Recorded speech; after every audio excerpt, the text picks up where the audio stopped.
जिए जिए ऐसा जिए मस्ती से भर जाए, पंगु भी पर्वत पर चढ़कर जीत खुशी के गाए, जिए ऐसा जिए। साथियों, जैसा कि आप सभी को मालूम है, आज हमारा कार्यक्रम है सीखे सुखी जीवन जीने की कला। इसी जीवन को हम कैसे अपनी पूरी मस्ती के साथ भरेंगे, इसका सीक्रेट मैं बताने वाला हूँ आप सभी को। देखिए, यदि हम अपने सामने देखें, भगवान श्री कृष्ण, उनका बचपन, उनका जन्म हुआ जेल में, 7 ताले लगे हुए हैं। जब उनको उनके पिता वासुदेव लेकर गए टोकरे में बिठाकर, तो यमुना नदी उफल रही है, काली अंधेरी रात है। उसके बाद जब थोड़ा सा 2-4 दिन के ही होंगे, असुरों ने आकर उन पर आक्रमण करना शुरू कर दिया।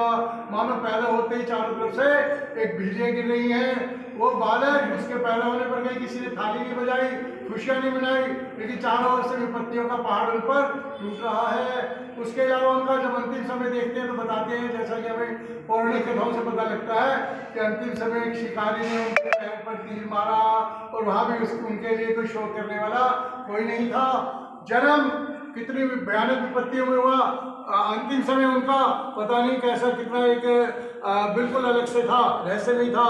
लेकिन उनके बीच का काल जब हम देखते हैं, गौओं के साथ रास रचा रहे हैं, बंसी बजा रहे हैं, ग्वाल बाल के संग खेल रहे हैं। यानी उनके जीवन की जो मधुर भक्ति, उनके जीवन पर हमेशा एक हास्य, उनके जीवन में हमेशा एक संदेश, उनके जीवन का हमेशा एक सकारात्मक पहलू हर पल हमें क्या बताता है कि हम कितनी भी विपत्तियां हो, उनके बावजूद हम खुशियों से जी सकते हैं, इस जीवन का भरपूर आनंद ले सकते हैं।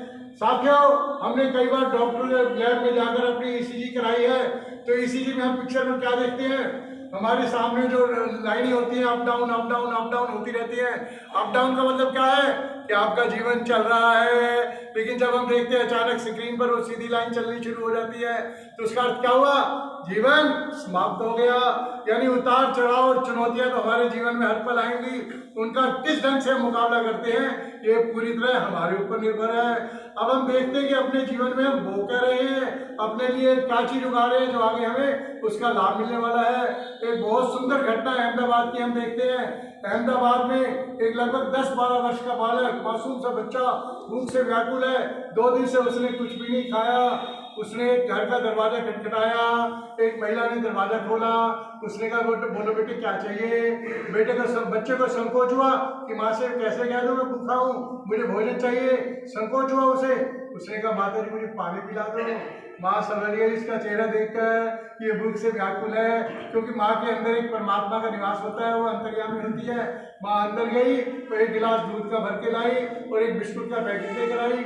बड़े प्यार से उसके माथे को सहलाया, बोला बेटे ये लो, ये बिस्कुट का पैकेट लो और इसको दूध पियो, आनंद लो, और उसके अलावा क्या चाहिए आपको ले लो। बच्चे ने बड़ी शांतिपूर्वक बैठकर वो दूध पिया, बिस्कुट खाए। उसके चेहरे पर कुछ संतोष हुआ। उसने कहा, माता जी बताओ मैं आपकी क्या सेवा करूं, मेरे लिए क्या आज्ञा आपकी। उस माँ ने बड़े प्रेम से मुस्कुराकर कहा, बेटे जीवन में यदि आप किसी योग्य बन जाओ तो किसी दूसरे की मदद करना। माँ ने ऐसा करके आशीर्वाद दिया और बच्चा वहां से चला गया। 20, 25, 30 वर्ष बाद उस माँ को कैंसर हुआ, और उनके घर में ऐसी स्थिति नहीं थी जो पूरा पैसा लगा सके। लेकिन घर की बहुओं ने कहा, चाहे हमें अपने सारे गहने बेचने पड़े, चाहे हमें मकान बेचना पड़े, हम अपनी माँ का इलाज जरूर कराएंगे। अहमदाबाद के बड़े हॉस्पिटल में उन्हें एडमिट करा दिया। बड़े से बड़ा इलाज जो उनके लिए शुरू हुआ, तो डॉक्टर बड़े से बड़े आकर देखने लगे। आखिर वो 3 महीने के इलाज के बाद बिल्कुल ठीक होकर निकलने लगी। अब परिवार वालों की धुकधुकी बढ़ गई कि अब हमारे पास बिल बहुत बड़ा आने वाला है, उसके लिए हमें शायद अपनी सारी पूंजी चुका देनी पड़ेगी। एक डॉक्टर आया वहाँ पर, उसने माँ के हाथों में एक लिफाफा पकड़ाया। लिफाफा खोला गया 20 आदमी के अंदर। उसमें क्या लिखा हुआ था, माँ मैंने आपका जो 25 वर्ष पहले 1 गिलास दूध पिया था, आज मैं आपका उसका कर्ज चुका रहा हूँ। देखिए, उस माँ की आंखों में आंसू और सभी देखने वालों की आंखों में आंसू। इसमें यदि हम इसकी तह तक जाएं तो उस माँ ने क्या बोया था, उसने एक बीज बोया था अच्छाई का, परोपकार का। इसका परिणाम उसको कब मिला, जब उसे उसकी आवश्यकता हुई, क्योंकि यूनिवर्सल है, ब्रह्मांड है, वो इस सब की व्यवस्था करता है कि हम क्या दे रहे हैं और क्या हमें वापस मिलने वाला है। तो आज के इस कार्यक्रम में मैं आप सभी से कहना चाहूँगा, चारों ओर खुशियों के बीज उगा दो, ताकि वही बीज जो बड़े होकर आपके जीवन में सुगंधि लाए, खुशियाँ लाए, चारों ओर आनंद हो और आपका अपना जीवन भी खुशियों से भरा रहे और एक हम बेहतर और उन्नत समाज का निर्माण कर सके। बहुत बहुत धन्यवाद। आंसू जरा उबाल कर देखो, बने रंग किसी पर डाल कर देखो, तुम्हारे दिल की जो भरमी जरूर कम होगी। किसी के पाँव से कांटा जरा निकाल कर देखो।